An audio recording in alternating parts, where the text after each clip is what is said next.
अस्सलाम वालेकुम। अबरार रशीद आपकी खिदमत में एक मरतबा फिर हाजिर है और मेरी हमेशा की तरह आपसे रिक्वेस्ट कि पहली मरतबा अगर आप मेरी वीडियो देख रहे हैं तो मेरे चैनल को सब्सक्राइब कर लें और जो बेल आइकन या घंटी का बटन है नोटिफिकेशन के लिए उसको भी ज़रूर प्रेस करें। आपका बहुत बहुत शुक्रिया। आखिर वही हुआ जिसका ख़तरा था और मैं काफ़ी अरसे से इस खदशे और ख़तरे का इजहार कर रहा था। इस खदशे और ख़तरे की मैं बात आपको बताता हूँ, लेकिन पहले मैं आपको ये बता दूँ कि गुज़श्ता 24 घंटों के दौरान यूएई की तारीख़ में, बल्कि कोविड-19 की तारीख़ में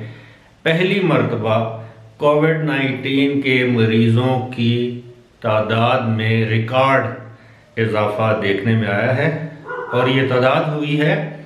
1967 यानी 1967 ये तादाद है जो अब तक यूएई में सिर्फ एक दिन रिकॉर्ड की जाने वाली तादाद में सबसे ज़्यादा है। इससे पहले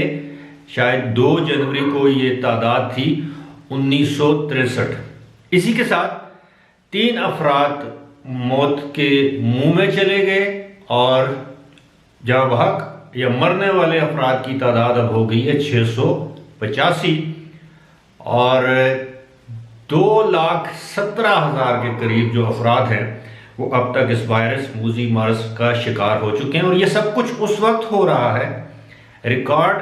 इजाफा उस वक्त देखने में आ रहा है जब यूएई में दावे किए जा रहे हैं कि वहाँ पर 2 किस्म की वैक्सीन यानी साइनोफार्म जो चाइना में तैयार की गई और अमेरिकी और जर्मन यानी Pfizer and BioNTech vaccine wafer तादाद में दस्तयाब है और लोगों को लगाई जा रही है। लेकिन अगर आपको याद हो, अगर आप मेरी वीडियोस रेगुलरली देखते हैं तो मैंने आपको बताया था कि जिस तरह की छूट दी गई है नए साल की तकरीबात, क्रिसमस की तकरीबात के नाम पर, उससे ये खदशात मैंने इजहार किया था कि कोविड-19 के केसेस बढ़ेंगे और ऐसा ही हुआ। मुझे इनकी दो अमली की समझ नहीं आती। आपने मुसलमानों की नमाज जुमा की पर पाबंदी आयद की रखी तकरीबन 9 महीने और हाल ही में तकरीबन महीना भी नहीं हुआ आपने नमाज जुमा की इजाज़त दी है, लेकिन पाबंदियों के साथ।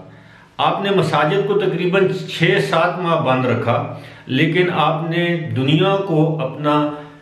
रोशन चेहरा दिखाने के लिए आपने न्यू ईयर तकरीबात पर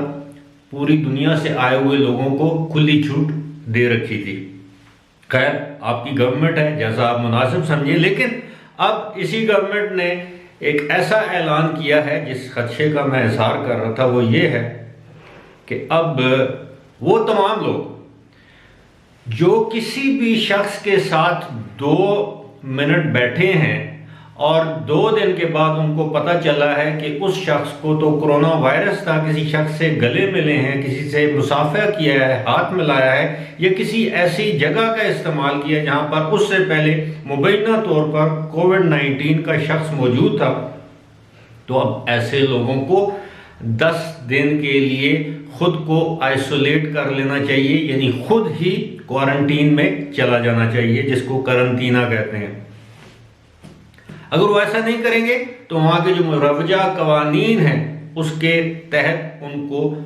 जुर्माना किया जाएगा, यानी जुर्माने की सजा दी जाएगी। साथ ही ये भी बताया है कि जो ही उनको ये पता चले कोई ऐसे सिम्टम्स हों तो सबसे पहले वो हेल्थ अथॉरिटीज़ को इन्फॉर्म करें, मुत्तला करें कि उनको इस किस्म के सिम्टम्स हैं, अलामात हैं, लिहाजा वो आइसोलेशन में जा रहे हैं। अगर तबीयत ज़्यादा ख़राब हो तो वो उनको हॉस्पिटल भी ले जाया जा सकता है। अभी तक इस पूरी सूरत हाल के खदो खाल वाज़े नहीं किए गए कि उनको एक आम शख्स को, मिसाल देता हूँ, मैं अपनी मिसाल देता हूँ, मुझे कैसे पता होगा कि आज किसी शख्स से अगर मैंने हाथ मिलाया है या मैं किसी बैंक गया हूँ और बैंक से मैंने ट्रांजैक्शन की है, मैंने मास्क भी पहना हुआ था, मैंने सैनिटाइज़र का इस्तेमाल भी किया हुआ था और वो बैंक वाले जो बंदा है, कैशियर है, सिक्योरिटी गार्ड है, कोई भी शख्स है जिससे मैंने लेन देन किया, उसको बाद में तशखीस होती है कि इसको वायरस है, तो मुझे कैसे पता चलेगा कि जी उस शख्स को तशखीस हो चुकी है कोरोना वायरस की। मुझे ये पूरा जो मामला है कंफ्यूज लगता है। एक बात मैं आपको वाज़े तौर पर बता देना चाहता हूँ, मैंने पहले भी आपसे ये बात की थी कि अल्लाह करे मेरा ये तज्जिया, मेरा गुमान, मेरा इम्कान, मेरा खदशा 100% गलत हो, लेकिन इंसान माजी के मामलात और तजुर्बात को सामने रख के हाल का तज्जिया करता है और फिर देखता है कि मुस्तकबिल में क्या होगा। माजी में जब वबा के केसेस 1200-1500 तक पहुंचे, अमवात के केसेस रोजाना 3-4 होने लगे, तो पूरे दुबई और यूएई को लॉकडाउन कर दिया गया। आपके इल्म में होगा कि इस वक्त बरतानिया जैसा तरक्की याफ्ता मुल्क लॉकडाउन में है और वहाँ इस साल के इस महीने के आखिर तक लॉकडाउन रहेगा। बरतानिया के वजीर आज़म ने तमाम बरतानवी तालीमी इदारे बंद कर दिए हैं, यहाँ तक कि यूएई की हुकूमत को बरतानिया में मौजूद अपने यानी अमाराती तालिब इल्मों को वार्निंग जारी करना पड़ी कि आप वहाँ जहाँ भी हैं वहाँ से बाहर ना निकलें। मिसाल के तौर पर अगर आप किसी हॉस्टल में हैं तो हॉस्टल से बाहर ना निकलें, होटल में हैं तो होटल से बाहर ना निकलें, घर में हैं तो घर से बाहर ना निकलें। बरतानिया के हवाले से जहाँ पे सबसे पहले यानी बरतानिया उन ममालिक में से एक है जहाँ सबसे पहले चाइना के बाद सबसे पहले वैक्सीन दरियाफ्त हुई, इजाद हुई और सबसे पहले ये वैक्सीन एक 92 साल उम्र रसीदा खातून को लगाई गई। अगर वो इसको कंट्रोल नहीं कर सके, सऊदी अरब ने 2 दिन पहले आलमी परवाज़ों पर से पाबंदी हटाई है, उन्होंने अपने एयरपोर्ट्स खोल दिए हैं। आप देख लें आपके नए दोस्त इसराइल में क्या सूरत हाल है। इसराइल का इस वक्त 80%, 70 to 80%, 70 से 80% तक जो इलाका है उसको रेड जोन करार दिया गया है। वहां के लोग घरों से बाहर नहीं निकल सकते और जो लोग तातीलात गुजार के यूएई में, दुबई में अपनी न्यू ईयर की छुट्टियां गुजार के इसराइल वापस जा रहे हैं या जाएंगे, उनको 14 दिन के लिए क्वारंटीन में रहना पड़ेगा, चाहे उनमें वायरस है या नहीं है। तो इससे ये साबित होता है कि इस वक्त दुबई में सिवाय पाकिस्तानियों के लिए दुनिया के तमाम